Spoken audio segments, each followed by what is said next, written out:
you know, oh, he's the founder of Pakistan. Why? Because he was very liberal in his thought. He was shaved. He was educated in this country. So again, where is this notion of being civilized or being, you know, somebody who's respected within the community? Where is this brush or where's this image depicted and brought in? So how does that tie back to the point I was so I'm saying that these people, these Muslims that have come from these countries, they have been subject to the media and they've been subject to even the education.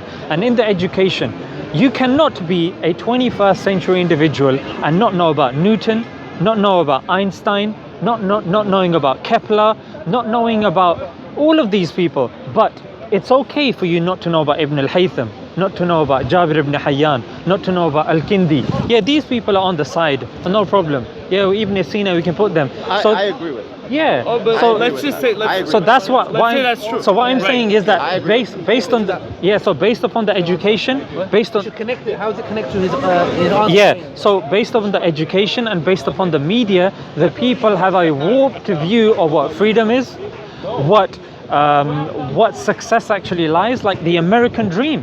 Akon actually went to Africa and he said the American dream is actually false. Is that when you go to America, you look at America, there are places in America that are actually equatable to some places in Africa. It's actually ridiculous. But the way Hollywood has actually done it, like when I go to Pakistan and I see how Britain is depicted, it's depicted as some sort of utopia with open roads. I'm saying, yeah, you clearly haven't been in South. You know what I'm saying? Even here in Westminster, come over here, look how tight the roads are. I'm sorry, that's not the depiction that is shown of Britain abroad. Why? Because Hollywood is the one that is in charge of the mainstream media. And that's why even China, no matter how communist they say, they have their own YouTube, they have their own WhatsApp and everything. But when it comes to certain things, they absolutely have to take what the West has done. They absolutely have to. There's no way out of that. And I would say it's the same with the Middle East. They have to take Google. They have to take Facebook. They have to take YouTube. They have to take the education system that is predicated upon the white man and the sensibilities of the white man. That they view their lives to be better because of influences from outside of the Islamic. 110%. But I would welcome your response. I had a couple of points. I might shift it just a bit, but I had a couple of points that I wanted to dive in with you guys. So the first was, I kind of brought it up before and we talked about it a bit, but I do want to dive into it a little bit more. So we're talking about this idea of objective morality versus kind of like a sort of liberal idea of, you know, anybody can come up with whatever, basically, right? But if we talk about the first issue, which we had talked about, which was the abortion issue, and we say that there are these kind of different schools of thought, it seems to me that if there is a difference between like 80 to 100 days or 120 days, the soul is breathed in, like, and then other people are like, no, it's not quite like that. Like, it seems like if there's a discrepancy there and somebody is getting an abortion at like, say, 60 days, and some people are saying that's okay, some people are saying that's not okay, and they're doing it based on maybe their own interpretation of this text, then that isn't a minor difference. Because I mean, to me, if you say like, then that is, if somebody's saying like from day 0, like that's a life, or from day 120, that's a life, and somebody's getting an abortion at day 60, that could be the difference. I'm not saying from my perspective, but potentially that could be the difference between murder and not murder, essentially, from a certain perspective, right? So there is a certain discrepancy there, even when it comes to this objective idea of morality. So it's not like it's something minor that can just be like pushed to the side, right? I mean, there is, you know, and I'm not, like, I get the point that you made, which was like, there is sort of more of a consistency coming when you interpret it from the Islamic standpoint. But it does seem like there are discrepancies that shouldn't just be kind of like overlooked as like... Josh, let me give you an example.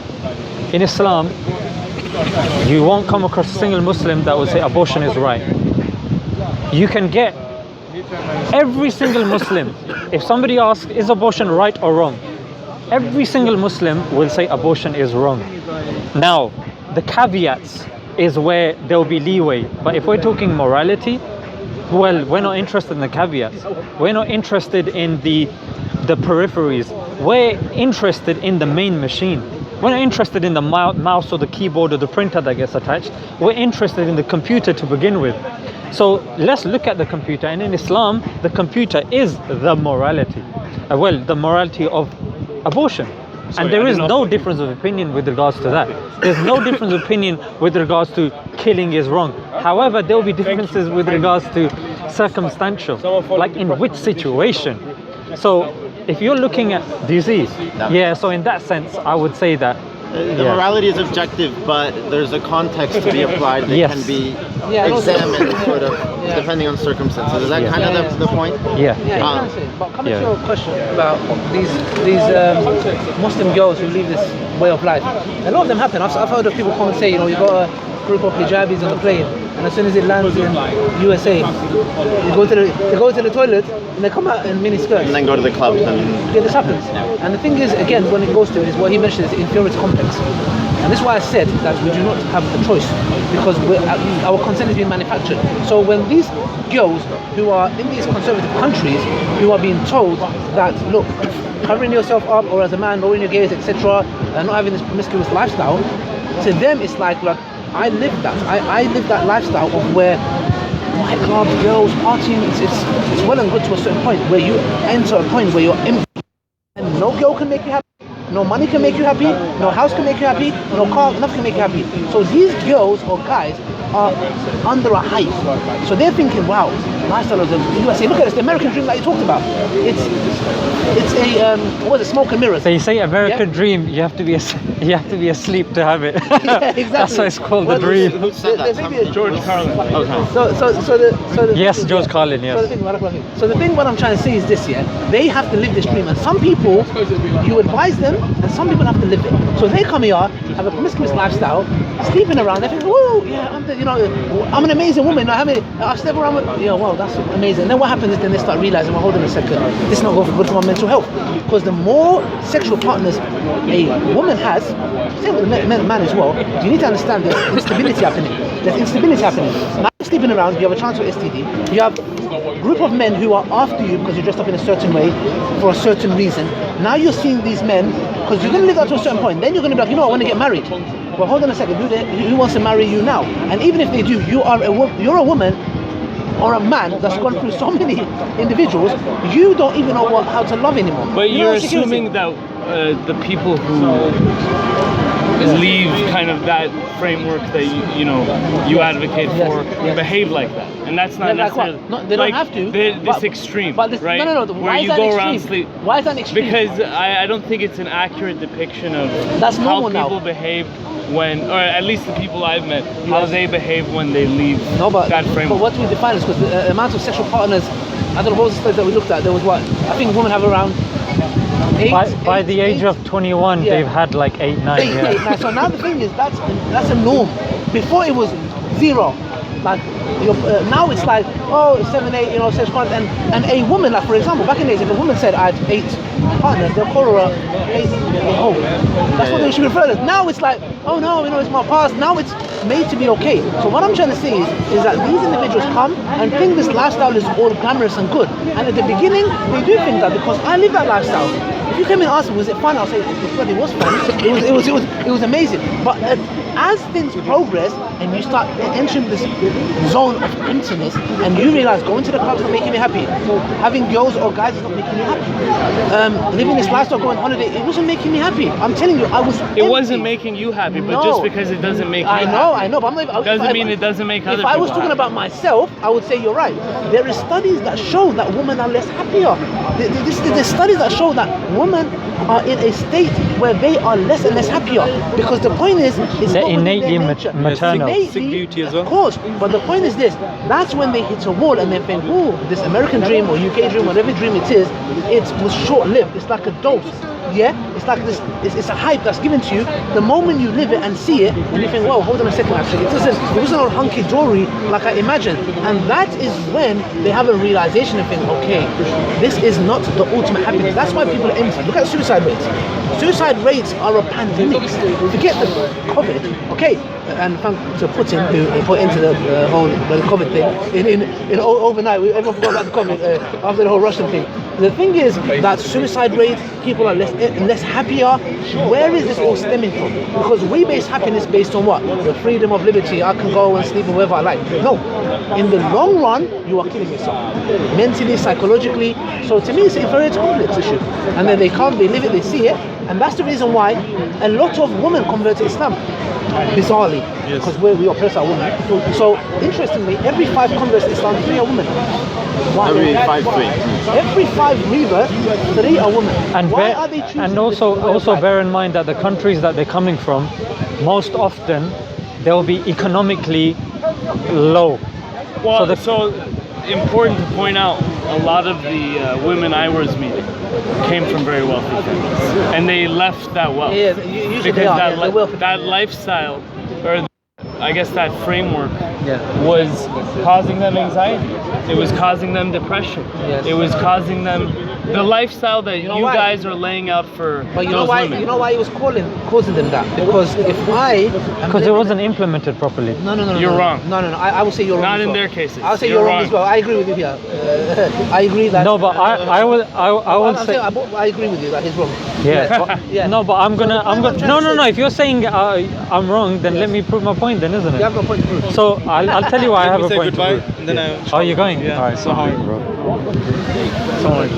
I would say if Bye, Islam, bye. I would say that if Islam is implemented properly, yeah, and when I say implemented properly, I mean economically, politically, socially, in terms of family, in terms of development.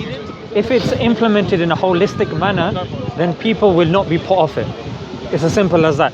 Now, the thing is that when certain countries have political pressures, or in certain countries there will be the religious class, there will be it's turned into like they're not open to religious diversity, like not mentioning any countries, but they'll think, oh, they're superior. But the third principle is ijma, consensus, yeah, that you speak to people of other countries and there's dialogue with regards to religion in general. You bring people to the table. If that's done, I would say people would not feel an aversion to the religion. But let's just say sometimes there's an economic problem, there's a problem in the way Islam is implemented, there's other things. What people do is they will use religion as a scapegoat. And sometimes what happens is, and I'll give you an example, there's certain women that I know, they come from conservative households. And then what Conservative happens politically or religiously? religiously. Okay. And then what happens is they just go on a rampage. They go around sleeping with loads of men. Yeah? And then afterwards, eventually, they're going to come back. Because like he said, it doesn't work that way. Yeah? Now the question is, why did they feel like, but if you ask them at that moment in time, yeah, it was stifling me. Yeah, it was too much. But it wasn't really that. It was. In No. those experiences, it was. No, Absolutely. because I've spoken to those women and they Not said the it wasn't. women I've met. Well, Not I'm the- speaking. Not the thousands of women I've met who came from Iran and who had to live under. Well, that's my- The more a woman is promiscuous, the less happy she is. Well, I'm not talking And I about know being that. promiscuous. Yeah. Okay, necessarily. but what I'm trying to say. No, but the point of We keep- Iran. every Yeah. time I mention, Yeah. leaving that But lifestyle. what's the definition of promiscuity? Because to you, the number might be 20. To some, it's 8. To some, it's 3. Well, it's not even about necessarily how many people you have sex with. You might be a virgin. Well, no, the point I'm trying to say, which I disagreed with him, was that Islam could be perfect, okay, and which Islam is perfect, and these people could be following it to the best degree. They will still do it because we have a clear hadith of the Prophet Muhammad, peace be upon him, that paradise will be adorned with desires. So a lot of people that get misguided is desires or doubts. Okay, so they have desires, they want to sleep around, but they know that's a big punishment. So what they do is they have to make themselves believe, okay, there's hellfire. I know, I just think to myself that I don't believe in this religion anymore, so I feel less guilty when I'm committing the act. So desires play a role. That's why I disagree with what he's saying to that specific point, is because Islam can be perfectly, in a country, let's say Qatar, yeah, Islam, Sharia is perfect. You will have people in that country flying to the West to live that lifestyle because they are watching and seeing party, freedom, miniskirt, whatever. No, but if that person's following Islam properly, they wouldn't be watching all that stuff No, to but begin they with. can be exposed to it. And not everyone watches because they want to. They can be exposed. One advert that comes on YouTube can change That's the whole not enough mind- for you to go to another country and then start There are having a people relationship. out there, trust me, they will watch one video and they'll be like, wow, the American dream. The brainwash. So what happens is to us, this is what we're saying. Can a person who's practicing have desires and want to live a specific lifestyle and leave that? Yes, they can. There are people who've done that. For example, the Tinder swindler. You watch the Tinder swindler? Hold on. I haven't gotten the chance to watch it yet, but I've heard it's He good. was an Orthodox Jew who lived in Israel, yeah, and he actually he was a playboy now, sleeping around, yeah. He comes from a very Orthodox family, yeah. He chose to be affected by this. Maybe went out, had sex with some woman, and thought, wow, this is amazing. I want to. So he made a choice. He made a choice. I thought we didn't have choice. But that's the point. What I'm trying to say. Did he make that choice based on what? He saw a lifestyle that was shown to him, and then he thought, okay, I have a choice. No, you don't. Now you're being afflicted by this propaganda. There's God that's telling you not to do A, and you are saying, well, hold on a second, let me taste it, let me see it. So are you really making that choice? I'm not saying we don't have free will. We have free will to choose, by the way. I'm saying which one is going to have an impact on your life. Because some people say you are religious people, you are being told what to do, and me, I'm free. No, you're not. You're not free. Neither are they in the context of what? God Almighty has a set of commands. Society has a set of commands. Choose this or that.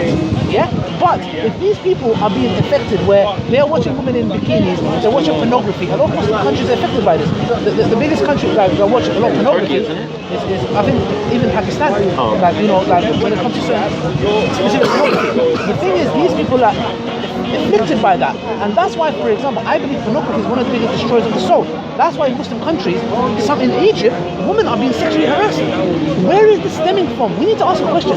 Where is it stemming from? I believe personally with Western lifestyle, pornography plays a major role.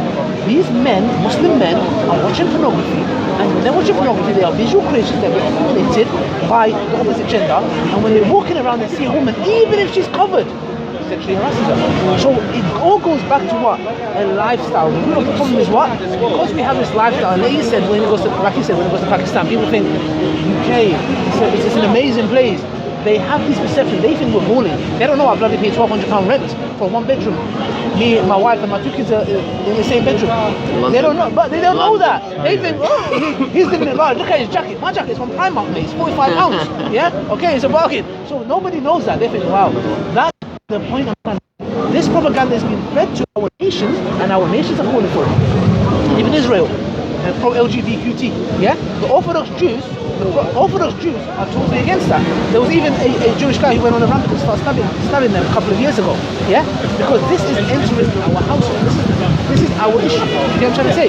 So we just see that as a propaganda that is affecting the Muslims, and that's why I agree with you that even the practice in conservative ones, it's actually going to increase. It's going to increase because technology is pretty much become a monopoly of Western nations. Yeah.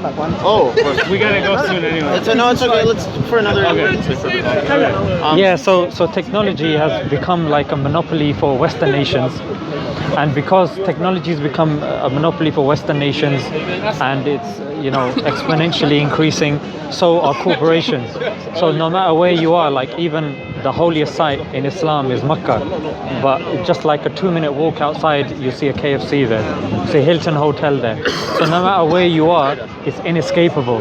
So and to you, that would be in a flawed implementation of Islam is having KFC and Hilton by Mecca. No, the point that I'm actually getting to is you can't escape from the idealized version of what success is from the West. That's what I'm saying. The idealized version, the clean-shaved person, the James Bond version. Like this, if I ask you 2 movies that Britain's responsible for, the most famous, what would you say? The most famous movie the UK is responsible? I don't know. Would you agree? James Bond is one of them. James Bond maybe? And Harry Potter, exactly. And in Harry Potter, you see, in James Bond and in Harry Potter, they are both speaking the Queen's English.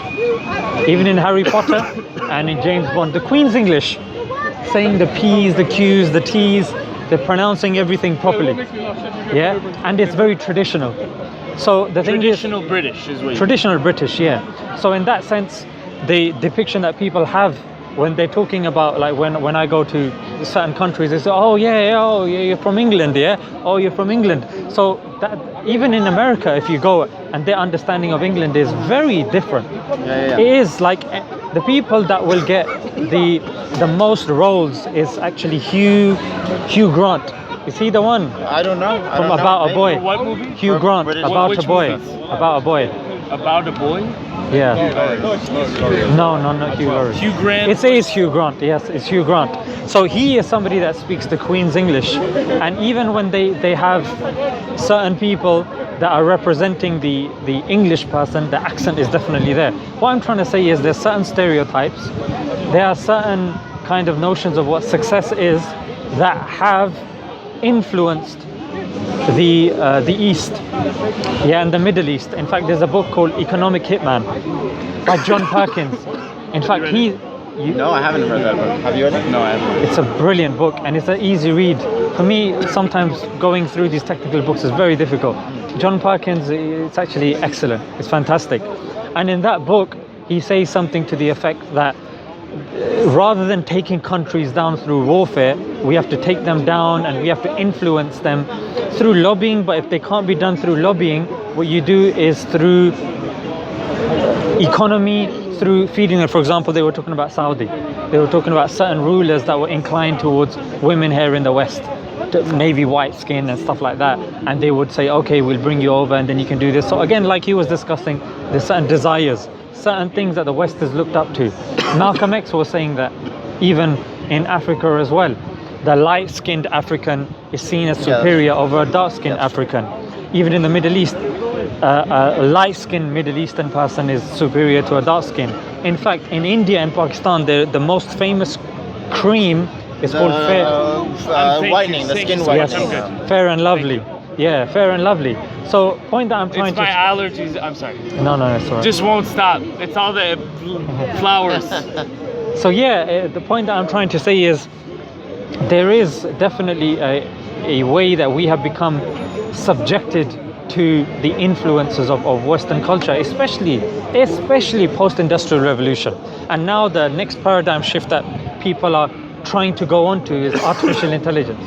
Before we had industrial revolution, right, and the West is the standard bearer now. Right. You do have, who would you say are the two biggest superpowers? I'd probably say the U.S. or China. U.S. and China, maybe Europe. And let's say those. when you say maybe, China, but not would I be able to twist your arm and say Russia? Russia would be top 10. Well, but Russia it wouldn't- punches top above five, their weight. Top 5. I would say Russia punches above their weight. Yeah, so you got Russia and you've got China, and then on the other hand, you've got the US. The US, yeah. Yeah, and if you look at the Hollywood and the distribution of Hollywood movies, if you look at corporations and who are responsible for making these adverts, it is only a handful of companies. Even Rupert Murdoch, he's got Daily Mail, The Sun, and the Sky News and Fox. I mean, he's got his fingers in a lot of pies. And even when I go to Middle Eastern countries and Asian countries, you will see that corporations from the West are actually more superior and powerful over the indigenous ones. So to say that, oh, a woman moved from there to here, oh, because she wanted to, in a vacuum, I think it's false. It's false. I disagree. Dude, I think there's some truth. You think there's truth to No, I'm not saying, I'm talking about the moving part specific. which moving part? The fact that people are immigrating, like Because of corporations. No, I wouldn't say people immigrate because of corporations. People immigrate largely because of socioeconomic factors and because of the context in which they live. If they live in a war-torn country, they have no choice but to leave. But that isn't necessarily going to be an indicator on the. But with a lot of the women I'm talking about come from countries that aren't war-torn and come from wealthy families. Okay, You so mentioned women that Iran, are coming, yeah? Look, women Iran, that are yes. coming from non-war-torn countries, coming from wealthy families, and are leaving that environment and coming to the U.S. I would agree with you that is a personal that's a personal thing. Like we're on the same page when it comes to that. That would be interesting to unpack then. So the corporations was a bit of a straw man. What I'm saying is adverts and financial influence and lobbying is done through corporations. The East India Company, before Britain colonized... First ever corporation. Sorry? It was the first ever. I was just making a fact. It was the first ever corporation. Yeah. So One that I will not defend. Yeah. Just so we're clear. Yeah, no, that's good. So they came in, buying and selling. But eventually, the power that they had and the influence was more of a colonial one. And even if you look now, General Motors have actually more a greater kind of profit margin than GDPs of entire countries. So to say that corporations is just a red herring, I think it's not understanding economy in the slightest. No, something important to point out. We're No very problem. critical Yeah. of corporations. But what Absolutely. I'm saying is they can. Of corporate power, of concentrated of wealth. course. I would agree with you that that's very much a problem. That's something most people agree on. But what I'm taking this towards their influence that they can have even on the understandings of society as well. And I'll prove this. There's a reason why all the big corporations, any major corporation worth of its salt has had to come out of the closet and condemn Russia. BMW, Mercedes, Microsoft. They operate off a profit motive and what's They popular offer, in society. Like, but the that's thing is, But are you making the point that because you're saying there's correlation, or are you saying there's causation? I'm saying that to separate corporations from political and social factors is a fallacy, and to say that they're not related at all. So the presence of Western corporations in Middle Eastern countries and Asian countries, to say that it has no effect, I think that's false.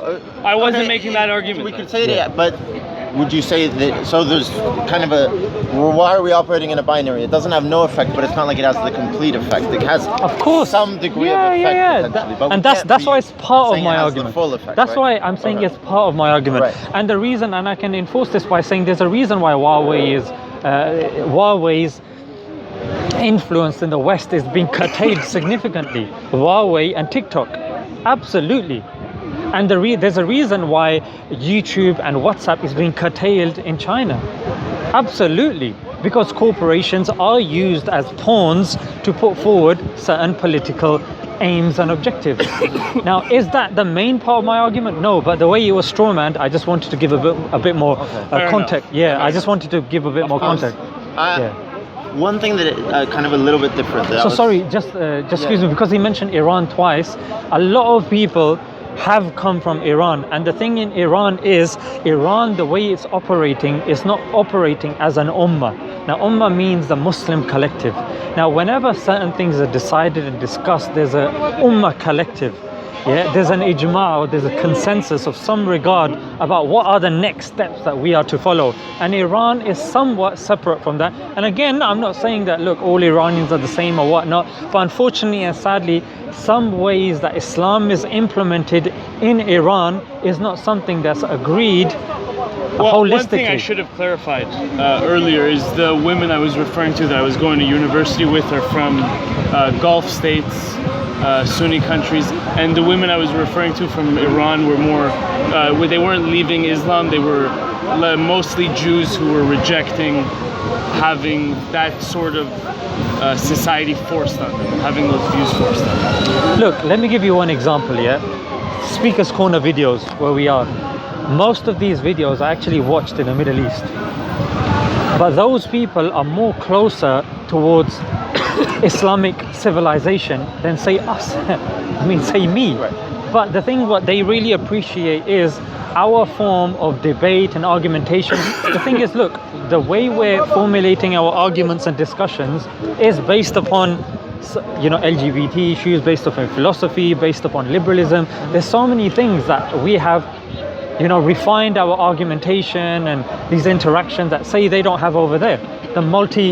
Like here, look, you can understand by speaking to a Hindu, by speaking to a liberal, by speaking to a pole dancer or a porn star, you can come up with your own kind of things. But in those countries, unfortunately and sadly, porn stars are glamorized. In fact, here, a statistic here in the UK, 1 in 5 people in this country say that porn is pretty much normalized.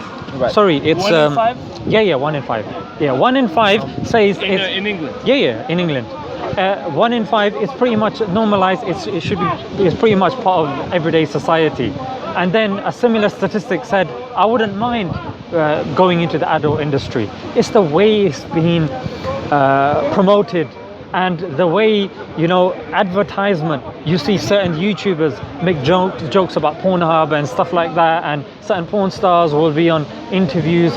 Whilst in the Middle East, that's absolutely not the case. And the thing is, look, there needs to be some sort of give and take. But in those countries, sometimes because they're unfamiliar with the extreme liberalization of the West, sometimes it's like bending a paper. When you bend the paper, it folds on one side. To make it straight, you have to bend it to the other side. Now, unfortunately and sadly, and this is bringing back his point as well, what some people will do is they'll ban something completely and totally. It's like, you know, when you ban something. But the thing is, when you ban something, that actually has the opposite effect. It's the reason when alcohol was banned in America. Right. What happened was, and this is one of the arguments. Organized crime. No, the problem was that people started bootlegging it. They started bootlegging alcohol. It caused more deaths and more diseases. So they said, okay, it's a necessary evil. We have to make the best of it. So you're making the argument that we shouldn't Banned. we shouldn't force all women to wear the hijab. That's the argument you're making. Just so I'm No, not, no, I'm no, not- no. what's I don't the think point? No, What no, was the not at all. point? The point that I'm trying to say is the extent to the reactions of the people in the Middle East. They're not somewhat familiar with the challenges of the West, and sometimes a specific approach will put people off. And that's why if you tell people don't do this, but why? But I'm seeing this interview, I'm seeing this movie and that movie, it's idealized. Then they want to come here, and then it comes back to his point. Reactionary, basically. Yeah, and then it comes back to his point, which unfortunately, look, you cannot continue a promiscuous lifestyle because there's a pandemic even in this country of sexually transmitted diseases. Yeah, it's actually a pandemic. Right. It's a pandemic. That's why they go to schools and they're giving free condoms out and stuff like this, and they're talking about sex education. Why? Because people are sleeping and there's diseases that are coming up that people are thinking, you know, where is this coming from? So it's not feasible for you to come here and say, I'm gonna take this off, and then you go out and you're one of the out of the 5, according to the YouGov poll, you get sexually, molested, and you're out and about, and 50%. This is, again, it was in the Daily Express, 50% of the women in this country are addicted to alcohol. They have an alcohol problem. 66% of men have an alcohol problem. Now, it's actually exponentially on the rise. Gambling is increasing amongst British women in this country. So there are certain issues, but you're not going to see a removal of gambling adverts. In fact, Logan Paul, one of the biggest YouTubers, promotes gambling, like his Happy Days. Yeah, alcohol is. Sorry, go ahead. Oh no, I wanted to let you finish and then I'll go. We need to leave. I'm going to WhatsApp if you want to take you. What time is it? So, Yeah, okay. so let me know because we're. Yeah.